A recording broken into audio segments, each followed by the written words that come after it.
Gravity. Gravity. Gravity. Have you ever wondered about gravity? What is it? How does it work? And where do you find it? Gravity is a force that pulls two objects together.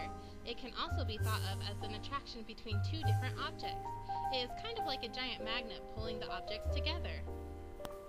If an object has mass, then it is affected by gravity.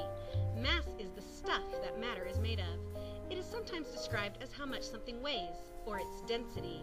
If you can see an object or measure its mass, then it will be pulled by gravity. The Earth has gravity. If it didn't, you would float away. Gravity holds everything close to this planet.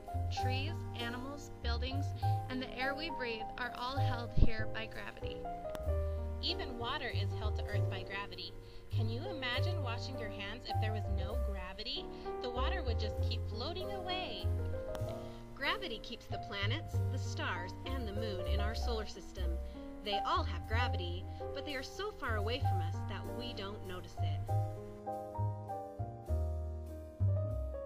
Gravity is affected by size and proximity. That means that the larger and closer something is, the stronger the gravity. For example, the Earth and the Moon have a stronger pull on one another than the Earth and, say, Jupiter. Because the Earth and Moon are closer to one another, Earth has a stronger pull than the Moon because it is larger. Even though the Earth's gravitational pull is stronger, the Moon's gravitational pull still affects the Earth.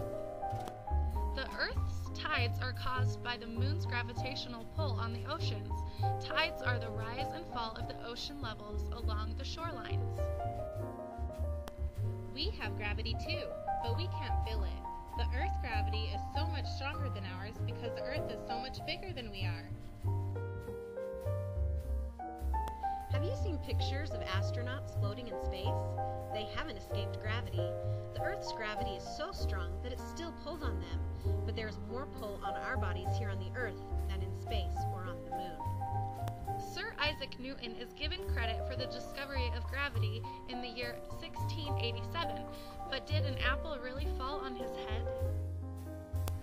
We don't know, but Sir Isaac Newton must have asked questions like, why did the apple fall? Does everything fall?